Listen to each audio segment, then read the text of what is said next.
সেখানে জুলাই সনদ প্রস্তুতির জন্য গঠনের জন্য জাতীয় ঐকমত্য কমিশন গঠনের আগের ইতিহাস এবং ঐতিহাসিক প্রেক্ষাপট, তারপরে রাজনৈতিক দলসমূহের সাথে আলোচনা এবং সুপারিশ, এগুলো সব বিস্তারিত বর্ণনা করে যে সমস্ত সুপারিশগুলো ঐকমত্যের ভিত্তিতে সবাই গ্রহণ করেছে, সেই সুপারিশগুলো একত্রিত করে সেই জুলাই সনদ প্রণীত হবে সেটা বলা আছে।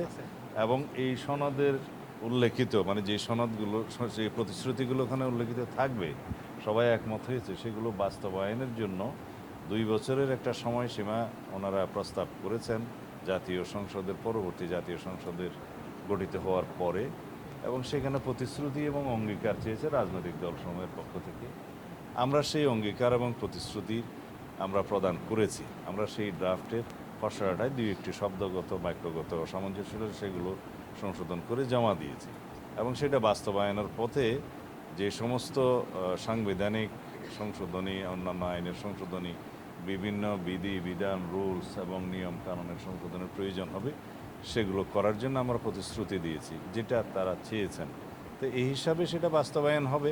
আমরা আশা করি এই জুলাই জাতীয় সনদ এখনও স্বাক্ষরিত হয়নি, বাট গতকালকে পর্যন্ত সবার ঐকমত্যের ভিত্তিতে সমস্ত মৌলিক বিষয়গুলো একত্রিত করে সনদ হয়েছে। আমরা 826টি মোট প্রস্তাবের মধ্যে 51টি বাদে, 51 বাদে বাকি সবগুলোতে একমত হয়েছি। 115টি প্রস্তাব আছে, সেখানে আমরা বিভিন্ন মতামত এবং আমাদের ভিন্ন মত সহ ওখানে একমত হয়েছি। তো সুতরাং আশা করি সবাই ঐকমত্যের ভিত্তিতে এই রাষ্ট্র গঠন প্রক্রিয়ায় একমত থাকবে। ফেসিবাদ বিরোধী জাতীয় ঐক্য আমাদের শক্তি হবে।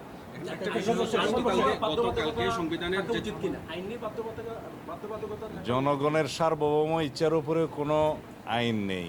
এটা হচ্ছে আমরা বলি যে doctrine of legitimate expectation of the people, এইটাই সোবরেন ইচ্ছা, জনগণের অভিপ্রায়। এখানে সবাই একত্রিত হয়ে যে সনদ তৈরি হবে, ইট ইজ অ্যাবাভ দি ল।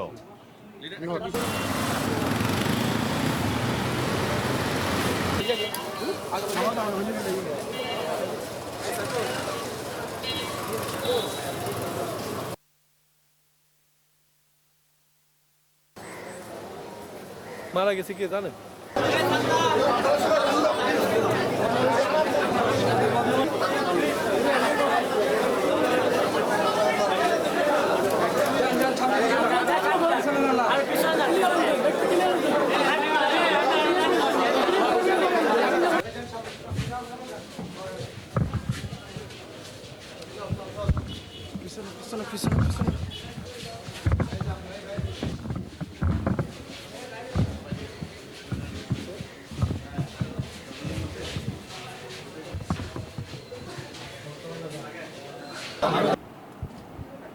আমরা সেগুলো করার জন্য আমরা প্রতিশ্রুতি দিয়েছি, যেটা তারা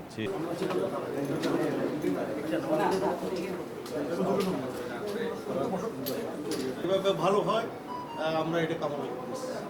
তো কিন্তু এই বর্তমান করেন এটা সামনে বিএনপির প্রতি আমাদের ভালোবাসা, আমাদের অংশগ্রহণ ছিল। অন্যান্য দল স্থায়ী করতে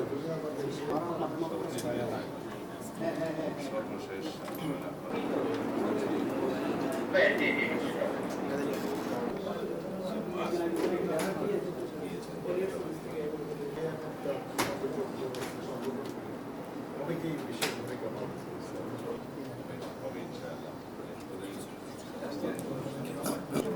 জাতিসংঘ হিসাবে 17 বেশি মানুষ